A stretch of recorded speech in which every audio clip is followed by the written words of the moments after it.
Bonjour, bienvenue à la télé du Meeple, mon nom est Martin et aujourd'hui on regarde un jeu que j'ai depuis longtemps, Tales of the Northland. Je vais vous montrer dans quelques instants, Tales of the Northland a essentiellement des petits cubes pour représenter certaines ressources. Je me suis dit c'est pas très joli, comment on peut améliorer la situation. Alors je me suis dit ok, avec Inkscape, le logiciel avec lequel j'ai fait la tour AD, je suis capable de designer des choses qu'on peut découper à la découpeuse laser. Alors, je vais retourner au Fab Lab pour découper des pièces pour un jeu de société et cette fois-ci pour faire des ressources. Alors, je peux pas faire toutes les ressources comme je voudrais. Il y a le minerai puis l'or qu'on trouve dans les grottes de ce jeu-là.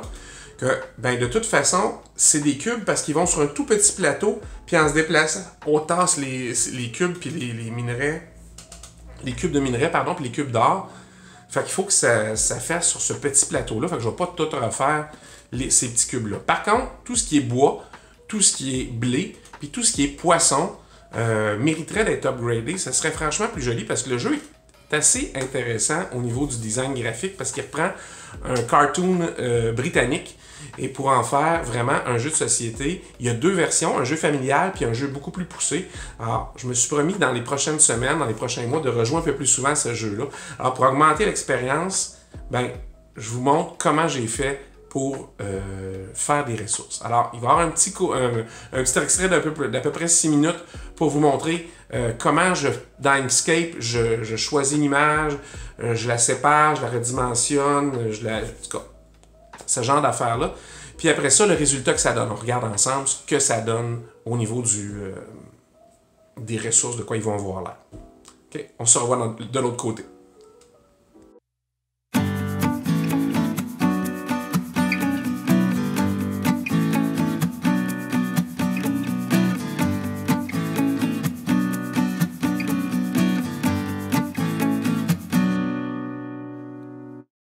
Regardons ensemble Tales of the Northland. Alors, je vais le tourner pour que ce soit un peu plus simple pour vous, peut-être, là. Alors, c'est une grosse boîte. Et, qu'est-ce qu'on découvre? Un plateau immense, les règles de jeu. Un plateau très, très grand, quand même, parce qu'il est séparé en 4. Alors, vous voyez la grandeur de la chose. Il y a beaucoup d'espace pour mettre les différentes ressources. Il y a beaucoup d'espace pour jouer dessus. C'est immense. Immense. OK? Il y a de la place, vous allez voir pourquoi je dis ça tantôt. Alors, c'est un des premiers inserts que j'ai fait en carton mousse. Celui-là et celui de Concordia. C'est les deux premiers que j'ai fait. Alors, dans le sac, ici, il faut piger les poissons. Mais c'est juste pour piger la quantité de poissons. Alors, évidemment, bon, ici, on n'a rien pigé comme poisson. Ici, un poisson. Ça va dire combien de poissons vont être disponibles à chaque fois qu'on va y aller. Ça, on ne peut pas améliorer ça ben. Si je change la forme, ça va donner un indice. C'est les cartes sur le premier plateau. Jusque-là, ça va. Mais ici, il y a tout plein de petites ressources. Bon, il y a des petits meeples, sont déjà là. Moi, j'ai aucun problème aux meeples standards. Je trouve que c'est sympathique pareil, ça ne change rien. Vous avez vu qu'ils n'ont pas mis des rouges et des verts. C'est déjà une bonne idée en partant. Mais qu'est-ce qu'il faut changer un brin là-dedans? Je vous ai parlé du minerai tantôt. Le minerai d'or, puis le minerai d'or, voyons. L'autre, je sais pas c'est quoi comme minerai, je vous dis ça, puis aucune espèce d'idée. Alors, c'est vraiment, ils vont sur des petits plateaux comme ça. Alors, vous voyez, il n'y a pas beaucoup de place pour mettre des ressources autres. Parce que c'est petit. Si je trouve une solution, peut-être je changerai, mais en attendant, je laisse comme ça. Il faut les piger au hasard, il faut les mettre au hasard, il faut piger un truc comme ça au hasard, le mettre dans n'importe quel sens au hasard. C'est pour amener de la variabilité dans votre jeu. Par contre, ça c'est du blé. Ça c'est un poisson. Et ça, c'est un bois. C'est un peu moche finalement comme setup de cette affaire-là. Fait que plutôt que d'utiliser ça, on va faire des ressources différentes. On va faire des ressources qui vont remplacer ça. Fait que je vous montre ça tout de suite après. Bon, bien, je vous montre comment je fais pour prendre un objet, un JPEG, un petit icône que j'ai trouvé. On les choisit dans les sections gratuites, s'il vous plaît. comment on le modifie.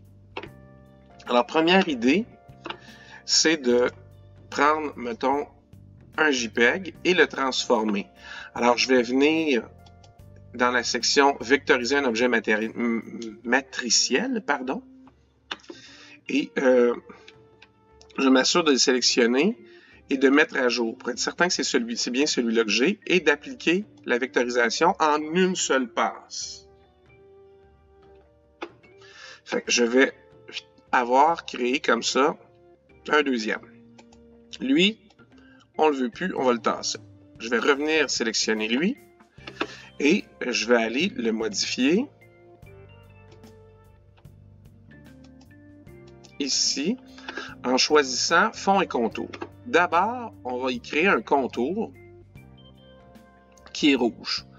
Alors là, il était présélectionné, mais il aurait pu ne pas en avoir, être à 0 dans le rouge ici, dans cette section-là à droite, en bas ici. Alors, on peut le ramener doucement, on peut aller chercher les petites flèches et créer, oups, voilà, un contour. Vous allez voir ici que la petite maison, maintenant, elle est noire avec un contour rouge. Et je vais prendre la section contour en haut ici et je vais aller dans la section fond. Et le fond, présentement, il est noir. Alors, ce qu'on va faire, on va y faire un fond blanc. Voilà. Et vous avez un objet comme ça, rouge. J'en avais déjà créé un là. Ce que j'ai fait, j'ai pris cet objet-là.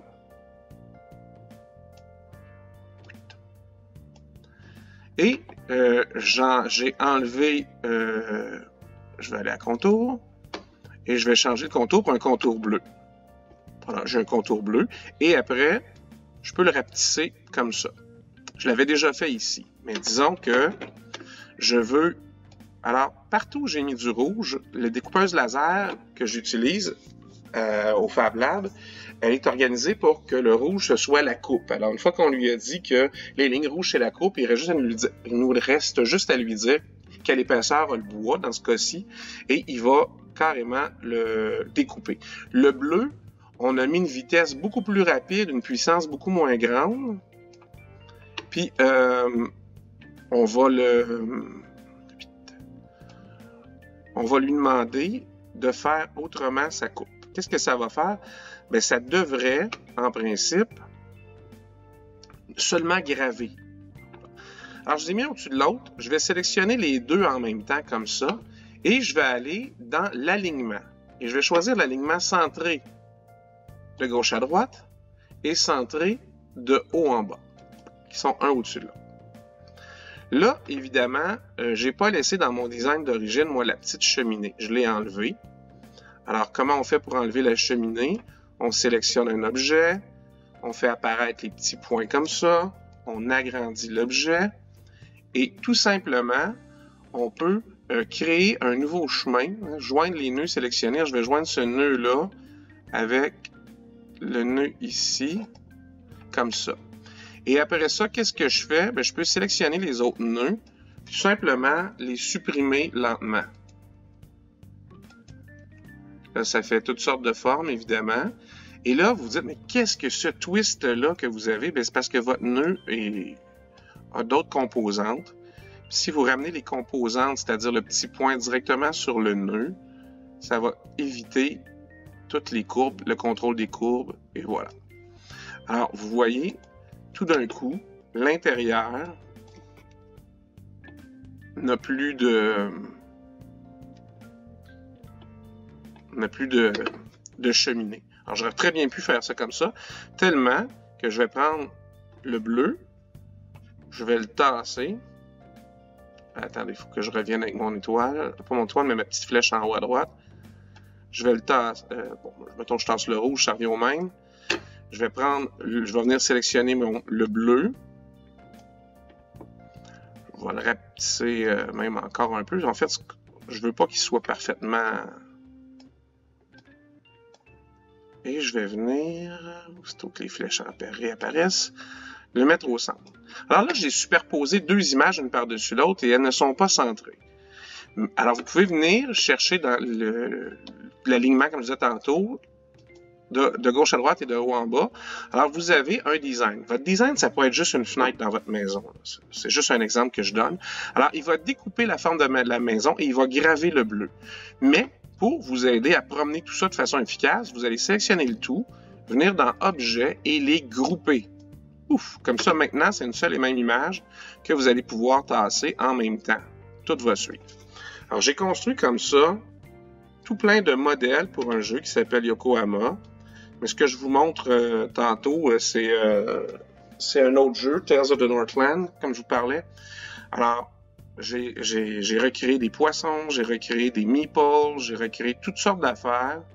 C'est un peu long, mais il y a plein de tutoriels pour utiliser Inkscape, mais c'est ce que j'utilise. Et vous sauvegardez en SVG, et en principe, les découpeuses laser devraient être assez user-friendly avec ça. Alors, j'arrête ça là, c'est un petit 5 minutes d'explication vite, mais ça vous donne une idée de comment j'ai fait. Alors, voici les résultats auxquels je suis arrivé.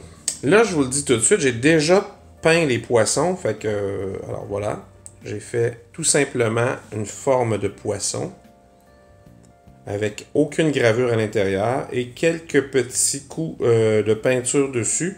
Je suis allé avec une peinture en aérosol parce qu'il m'en restait, mais vous ne seriez pas obligé, là, vous pourriez le peindre tout doucement avec une petite peinture pour le bois, puis mettre un vernis après. Avec l'aérosol, bien évidemment, vous n'avez pas besoin de mettre de vernis, ça va être très résistant.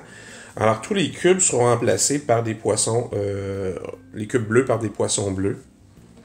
Pour le blé, ben, j'ai fait comme l'exemple de la maison que je vous ai donné. Alors, j'ai pris 2 images, j'ai éliminé,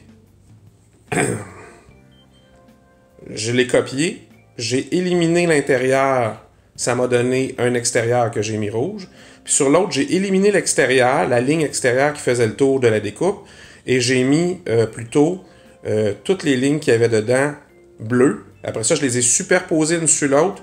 Comme ça, quand je suis arrivé à la découpeuse, ben, elle a fait la gravure. Puis après ça, elle a tout simplement coupé autour. Alors, entre le blé comme ça et le cube jaune, on va y aller avec le blé. J'ai bien nettoyé avec une petite brosse à dents et de l'eau savonneuse les côtés. Alors, ils ont pâli, ils étaient très noirs. Des fois, avec la découpe laser, ça brûle, hein, vous comprenez. Alors, à ce niveau-là, vous avez quelque chose que c'est déjà couleur blé. Fait que, ben, blé, c'est déjà couleur bois, puis ça a la forme du blé. Je ne vais pas le peinturer, je perdrais la gravure.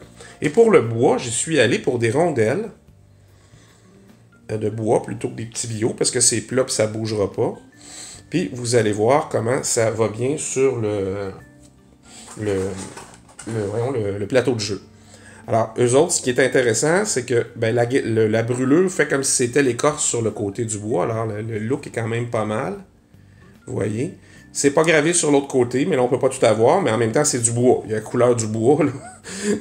Même si on ne voyait pas les rainures des deux côtés, c'est pas très dramatique. Ce qui est intéressant, je vous montre le plateau sans tout renverser, c'est qu'entre autres, ben, les poissons vont aller dans le lac comme ça, les ressources vont directement dans le lac. Fait que ça va bien paraître. Pour ce qui est des morceaux de bois, je vais vous ouvrir le plateau. Alors, fallait mettre des cubes comme ça sur chaque, dépendamment du nombre de joueurs, si ma mémoire est bonne. Bien là, on va tout simplement pouvoir mettre un morceau de bois dessus. C'était la même chose pour le blé. Alors, vous voyez ici, là, il y a les petits logos de blé. Alors, il fallait mettre un certain nombre. On va juste mettre un certain nombre de blé comme ça. Et ça va faire la même chose. On va avoir des ressources de façon intéressante. Fait il y avait de la place sur le board. Maintenant, dans mon insert, est-ce qu'il y avait de la place? Ça, ça va rentrer plus serré, je vous le dis tout de suite. Alors, qu'est-ce que j'ai fait? Ici, j'avais les pions des joueurs. Fait que je les ai mis dans les plus petites cases où il y avait les ressources tantôt. J'ai laissé ceux-là ici. Et on va essayer. Ça va rentrer serré, je le sais. Alors, pour les poissons, c'est plus facile. Ils vont tous rentrer dans le même, comme ça. Pour le blé, ça devrait être pas si mal aussi. Alors, tout seul, comme ça, ça rentre bien. Et pour le bois, il va peut-être falloir s'assurer que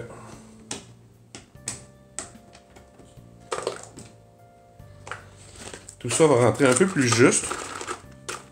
On va peut-être devoir repositionner quelques morceaux de bois là, pour pas que ça dépasse trop. Mais en général, c'est assez profond, ça va entrer. Alors, qu'est-ce qu'on fait? Ben, on fait tout simplement remettre ça par-dessus.